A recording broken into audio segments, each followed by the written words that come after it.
What is up, everyone? This is your boy Stache bringing you one last video for Ratchet and Clank Full Frontal Assault. Last episode, we finished up first game, and we got the last of the trophies for Ratchet and Clank Full Frontal Assault, including our 31st Platinum, which just so happens to be our first Platinum for our series. What we're doing in this video, this is going to be my Platinum review of the game, where I talk about the trophies, the game, and just whatever. Just reviewing not the game, but getting the Platinum. My experience getting the Platinum. I'm gonna be doing a lot of this on my channel. After every game, I'm gonna be going through the trophies, talking about some you should look out for if you're gonna start the game, and yeah, just to give you a little bit of an edge. So yeah, here we go. Now there's 4 hidden trophies in this game, 3 of which are story related, so you just play through the game, you'll get them no problem. One of them is actually somewhat difficult, but there's an easy way to go about it. There's really an easy way about to go about every trophy in this game, so the whole thing's actually a fairly easy, quick, and fun game to Platinum. Let's talk about some of the trophies in particular. This one, Smorgasbord of Destruction. There's 4 different types of turrets that you can buy to defend your base. All you have to do to get this trophy is buy all 4 of the different types in one visit to one planet. Doesn't matter what planet, as long as you can buy turrets, you can get this trophy there. Hoverboot Madness, I got this in the first video.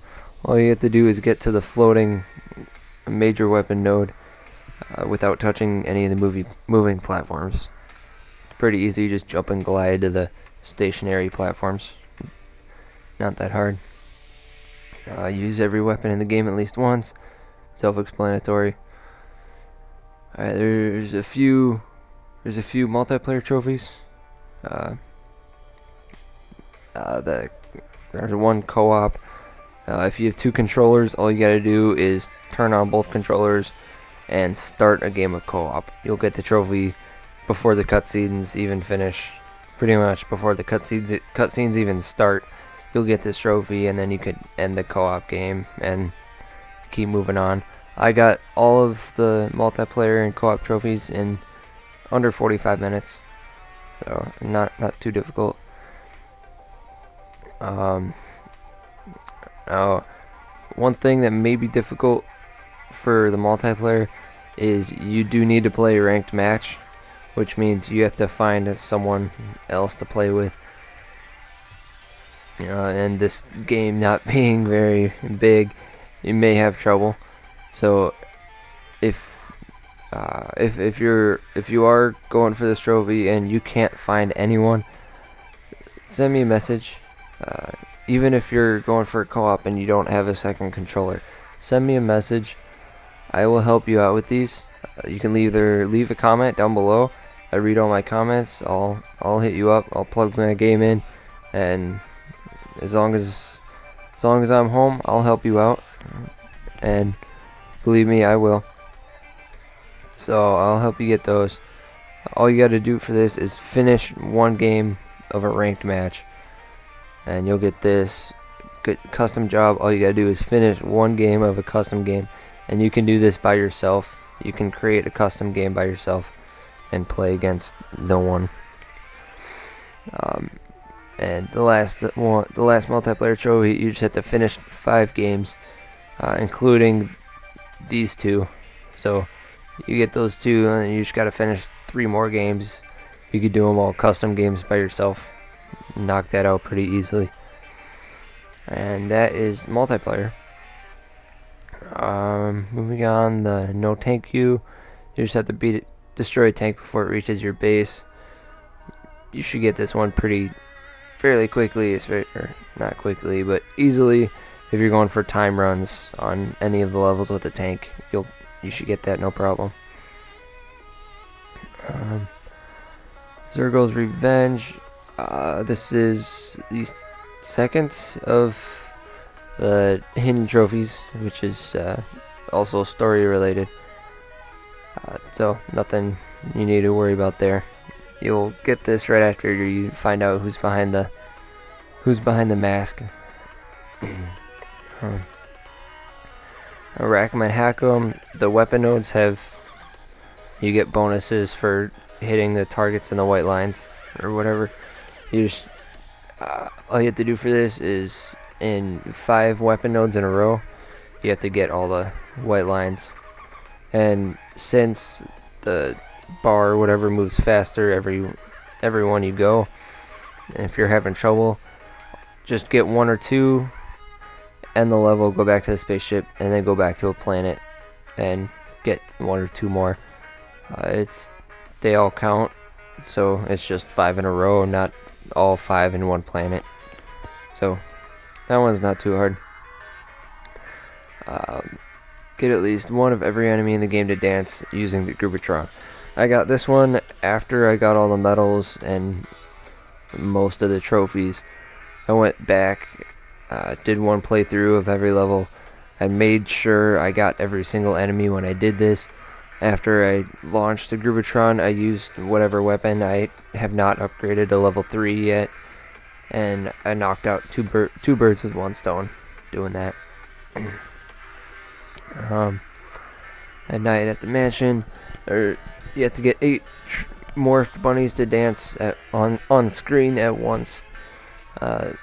There's a really easy way to go about doing this. There's one spot in particular that really stood out for me doing this trophy, and that was on the snowy city of Valkai planet.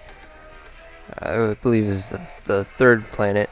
Right at the end, after you escort the spherical bomb and you are defending it, there's 2 groups of small enemies that show up one at a time. First on the right, then on the left. Wait till the group is all around.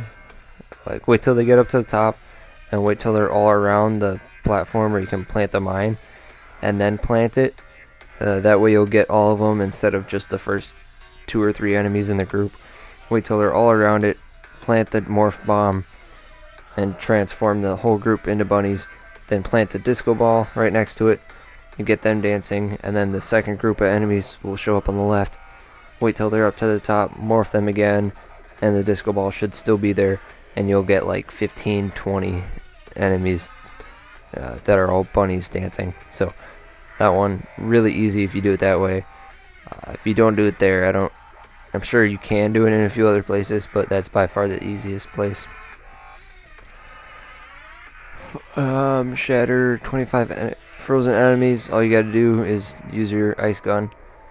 I believe. I originally thought you had to shatter them with your wrench, but you don't. You'll get this as you're upgrading the weapon to level 3, so don't worry about that. Iron Madman, we're gonna come back to. I don't want to talk about that right now. Q-Force Master, get the rank of Master. All you gotta do is get all the medals. There's 3 medals for the first four planets, and 1 medal for the final planet level. The simplest way to go about doing it, how I tried to do it. Your first playthrough of the game, play very defensively, get all the boxes, get as many bolts as you can, and get a really solid defense. And so, you get 1 medal for beating every level, and then the first 4 levels, you get a medal for keeping all your generators alive, and a medal for beating it under target time. Don't go for the target time your first playthrough, because you have to go back and get a super fast time on 3 of the planets anyway. So don't go for time right away. Just go for beating the level and play defensively and try and get all your generators alive. If you don't worry about it. I only did on 1 or 2 of the planets, so my first try. But if you play defensively, I'm sure you can get at least 3 of the planets done where you kept all the generators alive.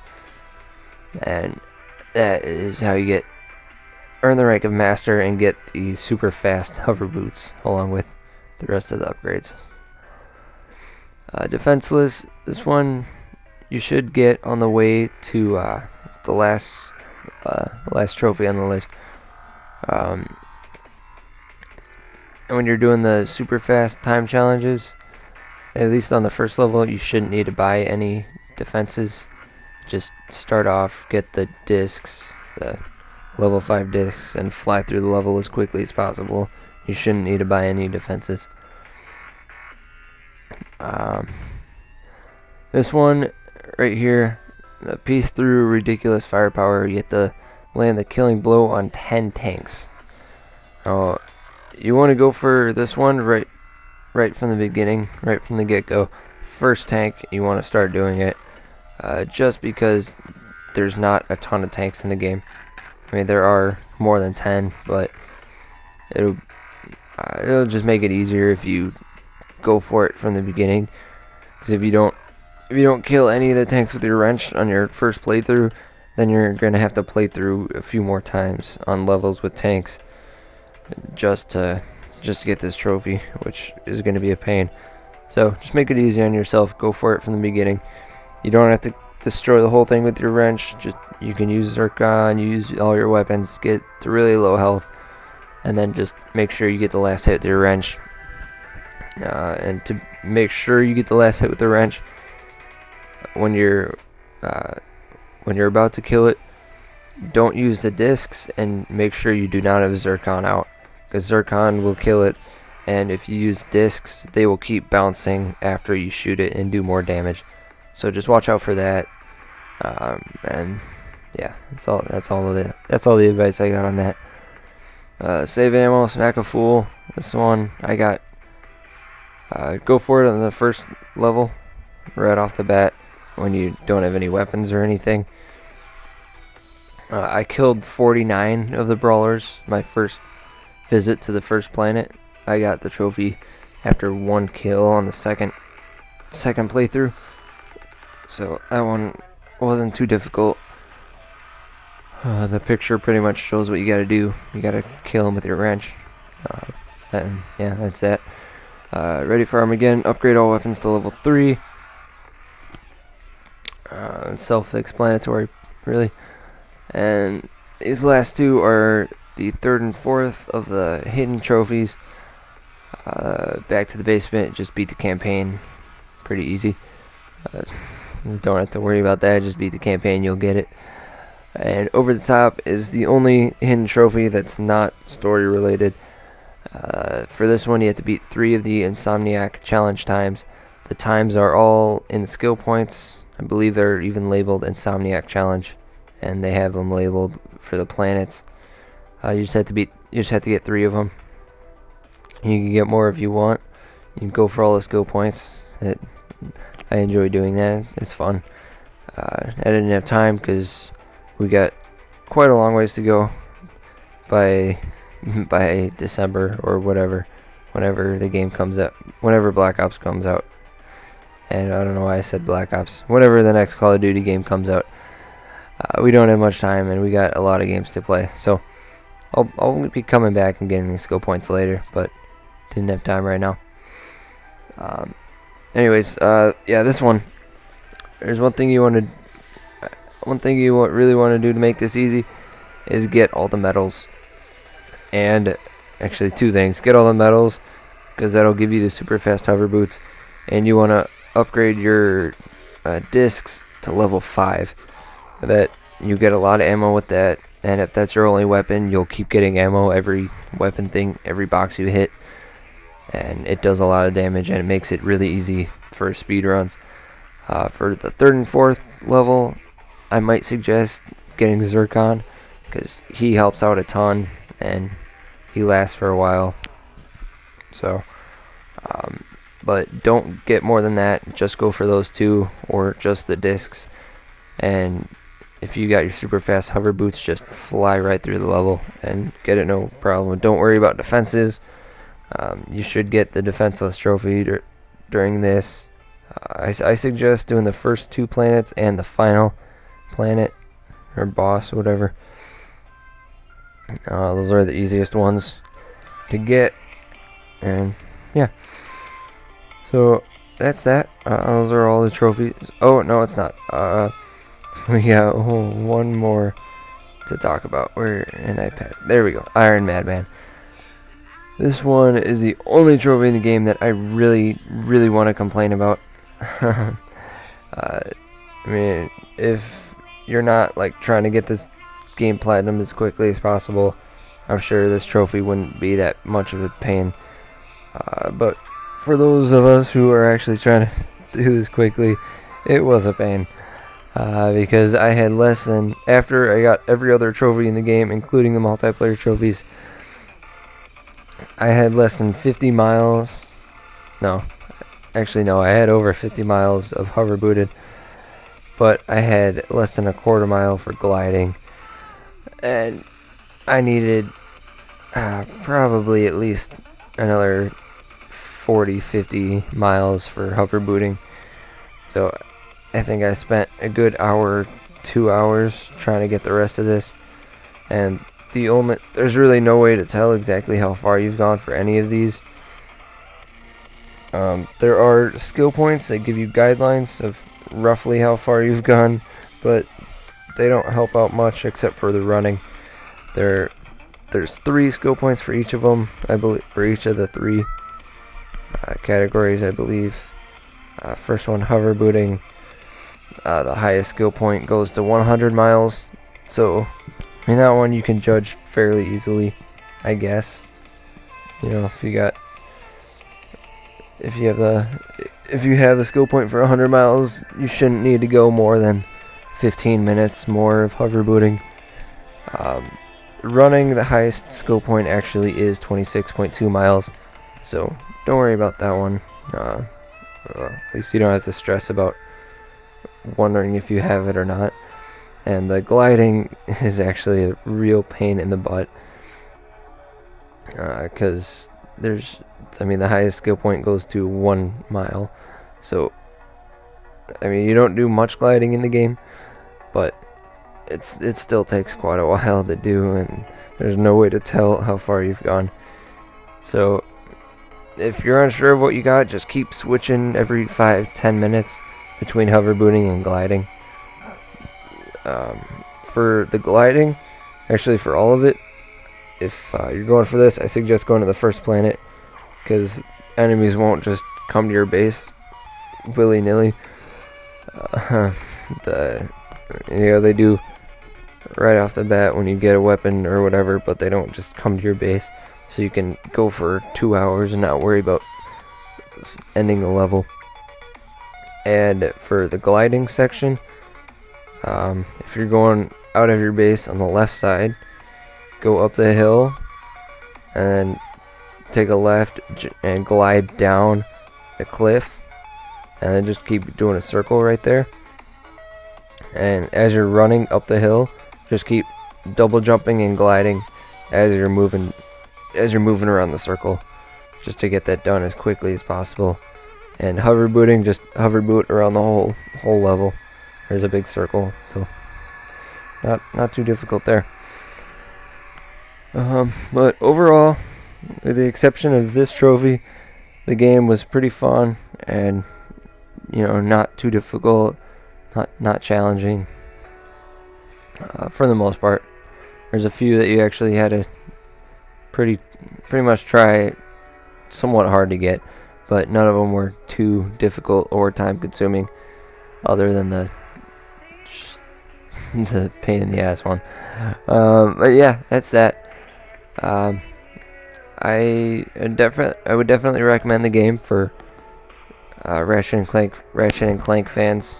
It's definitely different than the rest of the games in the series, but sometimes different is better. I enjoyed it a lot more than A Crack in Time. and the multiplayer was kind of cool. I didn't play much of it, but it was fun for the short time I played. But yeah, as you can see in the top right now, we're at 99% on rank 14. Yeah, I don't think I'm gonna get it with. I don't think I'm gonna be going up with another trophy. It might be like 3 or 4 trophies yet, just because the first trophies of the game are usually bronze, and at level 14, bronze trophies don't do much for ranking up. I mean, trophies in general don't do much, but certainly bronze trophies don't help out much. So hopefully, I'm guessing by the first episode we might be going up to level 3 or level 15 and getting a few trophies to do that. But yeah, that's that. That is the end of Ratchet and Clank Full Frontal Assault. And now we are moving on to Ratchet and Clank All for One. I'm gonna try and get videos up quicker. Hopefully the audio works better with this game, and my commentating gets a little better as I practice a little more. But anyways, yeah, I'm gonna end it here. My name is Stache, and we are moving on to another game on the road to 42. Peace out.